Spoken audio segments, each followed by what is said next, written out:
Right, this is Chat UTD and my response to the draw against Arsenal yesterday at Old Trafford. A decent point, certainly one I would have taken before the game. And a game of two halves. The second half suited United. I'm going to come back to that in a minute, but the first half, United really lacked quality. In the first 5 minutes, we kicked the ball out of play twice, unforced errors. That shouldn't be happening at this level. And it was a poor first half in general. I thought the atmosphere was quite stale. It was an atmosphere for the game that it was really, which really for United there was nothing really riding on it, and it felt like that in the first half. Amrim said when he first came in, unless I'm imagining it, I'm sure he said that he wants to teach this team how to press. And 4 months later, there's no evidence that they're any better at it than they were before. Yesterday, Arsenal would get the ball and be playing out from the back, and it'd be, I didn't count, but probably 10, 15 seconds before a United player engaged. And therefore, the Arsenal players moving 30, 40, 50 yards up the pitch unopposed. Yesterday maybe was slightly different because perhaps that was more of a tactic. We played quite deep. We had Eriksen and Casemiro who haven't got the legs to be part of a coordinated press. But I'm making my observation based on not just yesterday, it's what I've been watching for the last 4 months. And the press just looks completely ad hoc. And depending on the individual who's the nearest and whether they fancy it or not, there's no strategy or structure to it. It's not an organised, coordinated press. It's just if someone is nearby and they fancy it, they go for it. If not, they don't. And you compare that to Arsenal. Yesterday, as soon as we started to try and play out from the back, they were all over us instantly. One of the issues was we were starting to try and play out from the back too deep, which Gary Neville said, and also that the gaps between the players who were trying to pass it to each other was too big, so the passes were quite risky. So we invited problems, and then in the end just whacked it away. But nonetheless, Arsenal were, you could see they're drilled to do it a certain way, and we're not. Onana, I thought we'd bought a ball-playing goalkeeper. I feel like we've had the wool pulled over our eyes because he just gets it and punts it. You can play a long ball with the intent of finding a red shirt, but it's not even that. He just smashes it. And David De Gea could do that and was 10 times better at shot stopping. So I feel like we've not got what we signed up for with Onana, just linking it to that playing out from the back. And maybe the players around him don't help it, but yeah, he just smashes it. And as I say, it was a poor first half in general, and then it was lit up at the end of the half by the captain, the talismanic figure, Bruno Fernandes. Great free kick. The keeper should do better, but it's still a very good free kick, and it means we go in at half time galvanised, the opposite of what happened against Fulham last weekend, where we conceded just before half time. We go in galvanised, and that brings me to that the second half suited us. Because this team is at its best when it's counter-attacking, and Arsenal had to come out and play even more so than they did in the first half, because they needed to win, let alone draw. And what that gave us a chance to do is play quick, direct, counter-attacking football. And it led to chances. Big chance on 53 minutes for Mazraoui. Lovely move, simple, concise, bump, bump, bump. Dalot's down the left-hand side, beautiful way to pass. Mazraoui arrives in the box, hits it really cleanly, probably not quite far enough into the corner. Good save. We probably should score, but a really good move. Simple, quick football on the counter-attack. 5 minutes later, Xerxes, innovative flick. Keeper makes a save.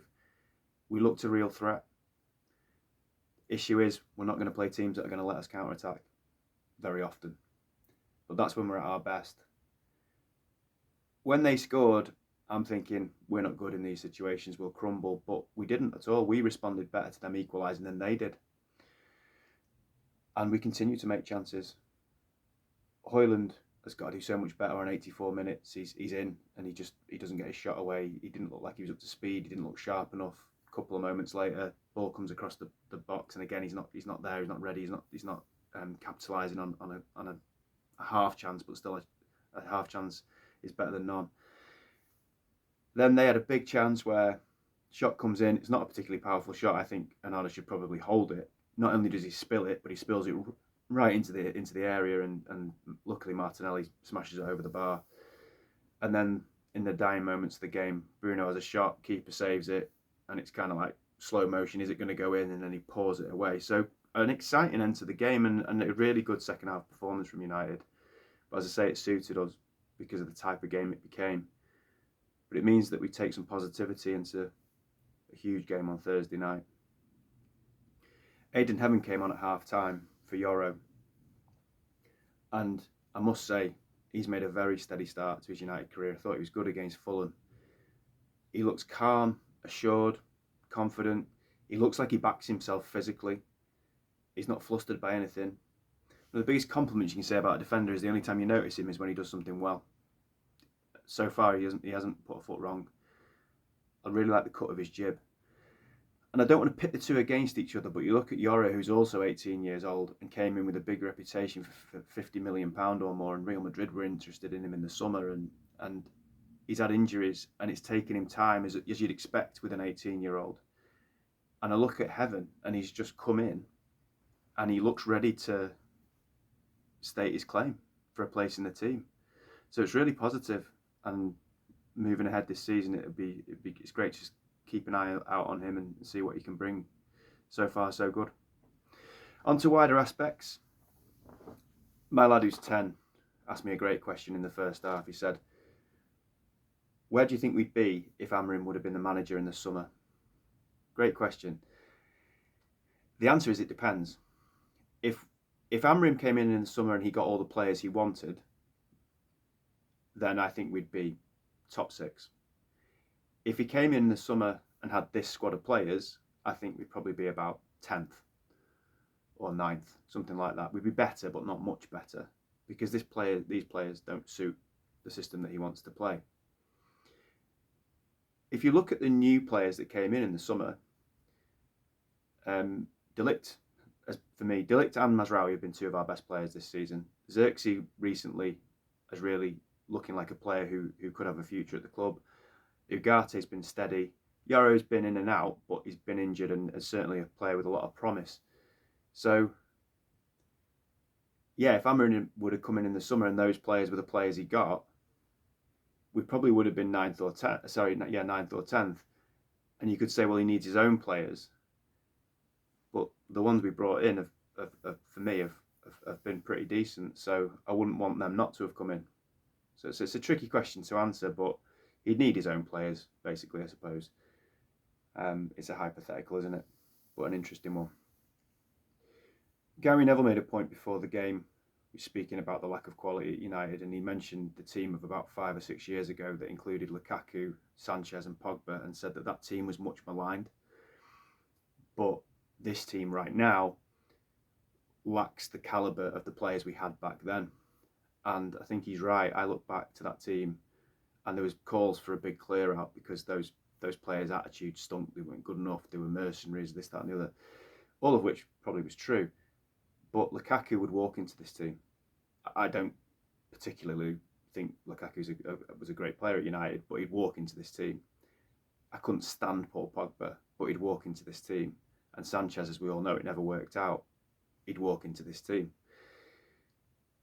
So it speaks to the video I did a couple of weeks ago about the erosion of standards. A team that 5 years ago that was much maligned, 3 of the players we all, not all, but most United fans wanted gone, would walk into the current team. The figureheads of why it went wrong, if you like, would walk into this team. And that just shows those standards have dropped and dropped and dropped and dropped. So I thought it was a really insightful comment by Neville. But it ain't all bad. You can play around with statistics, and I'm not counting the Fulham game as a defeat because we didn't lose the game. We lost on penalties. We had played 120 minutes and drew. So we're unbeaten in the last 5. 4 of those have been draws, by the way, and we beat Ipswich. But looking back to since the new year, we've lost 3 games in 15 in all competitions. Now that's not spectacular, but it's room for cautious optimism that there's a foundation, there's a chink of light that maybe we're moving in incrementally in the right direction. And people talk about Amrin being stubborn and wanting to do it his way. He's adjusted, he's adapted, because I know he's sticking to his system, but this isn't the way he wants to play, I don't think. The football is tedious, it's boring. But he's making adjustments because he knows that if he doesn't, we're just going to keep losing games. So it's not apples for apples. The Portuguese league is very different. If you watch Sporting Lisbon, I don't think anyone would say they were a boring team. So he's being stubborn with his system, but he's making changes which are making us harder to beat probably, and there is some incremental improvement. And I'm not sure I know exactly what a Ruben Amorim team would be, to be honest with you, because I watched the Sporting Lisbon against Man City game when Amorim had already agreed to come here, and the best thing about Lisbon that night was how direct they were and how brilliant they were on the counter-attack. So I don't think you can pigeonhole Amorim to say it wasn't tippy-tappy football that they were playing. I don't think you can pigeonhole him. I think he's probably got different ways of playing. I think it's more that he wants certain characteristics of his players and we haven't got that. And he likes to play a certain system and we haven't got players that suit that. But I think he's a smart guy who would adjust to the situation as required in terms of the way he wants his teams to play. And he's adjusted recently and we've started to see, as I say, some very small incremental improvements, and we're not getting beat as much, which is obviously at least a step in the right direction. On to the most important part of yesterday for me, which was the protests, or as I would call it, loud complaint. Really well attended, as I expected it to be, because we haven't had anything like this for 2 years, and most of the fan base are really annoyed. So there's a lot of people there. I must say, in terms of the 1958, they're people that have jobs, they've got families, they're just normal working people. To arrange something on that scale deserves massive credit. And when I saw a video that James Ducker from the Telegraph put a link to, and he put thousands upon thousands of United fans having their voice heard or something along those lines, and I clicked on it and just like swelled up with pride. It's great to see that number of fans. So it's a super starting point. But what next? That's the key thing. If they try and arrange stuff like that every home game for the next few weeks, the numbers will dwindle because people will get fatigued with complaining loudly and nothing changing, and doing it that way will make no difference really. Jim Ratcliffe sat in his seat happy as Larry yesterday. The Glazers care even less. So whilst it's amazing to see us have our voices heard, the people we need to listen aren't bothered. So we need, as I said before, strategy, and it needs to be relentless. And do you know what? If I had any say or sway within the 1958, I'd say your next big move is to go and find a figurehead to represent you. To go and find someone, ideally an ex-player, but that's very difficult. I don't know if that's possible. Ex-players don't tend to want to get involved with stuff like that. Maybe a fan with great kudos amongst the United fan base. Someone who everybody would look to and say, yes, he's going to bring everyone together to make the changes that are going to need to be made. Because again, we need strategy, we probably need finance. So you'd probably on top of all that need a rich Man United fan who can come and finance some strategy and coordinate how we really properly get this done. You need to make a lot of smart moves to be able to move on next. And what the 58 have said is they're going to announce the next steps this week. It needs to be different to what we've done before. Because let's be brutally honest about it. It's strategy, a figurehead, it's smart, it takes a lot of finance, all that side of it. It's that, or the only other way to remove the Glazers is probably by criminal behaviour. And I point to the game that got called off against Liverpool. Massive impact. The one time when everyone stopped and took notice of us, really. But people lost their livelihoods, people went to prison, people lost their season tickets forever. They'll never be able to go into a football stadium again. Caused criminal damage, encroached on the pitch. Massive impact, but massive consequences to the people that were involved. And look at AC Milan. A few years ago, they had owners they didn't want. And they emptied the stadium for 5 games in a row, and the owners left. What happened is they've got ultras at AC Milan, and it's like the mafia. They scared the shit out of everybody. They threaten their own fans. Bad stuff's going to happen if you go into that stadium. They threatened the owners, and they left. It's not the way it should be, but it's the way it is. And the way they would look at it is, the owners, in their mind, were behaving criminally to their football club. So we're going to meet that with criminal behaviour of our own. Is it right? No. But in the end, justice was served because those people left. That's the way they'd look at it. We don't have ultras. We've got idiots in our fan base, like every fan base does. In the 70s and 80s, United had a strong hooligan element to it, and I'm glad that we don't have that anymore.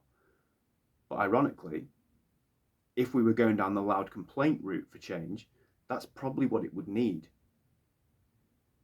to remove the glazers.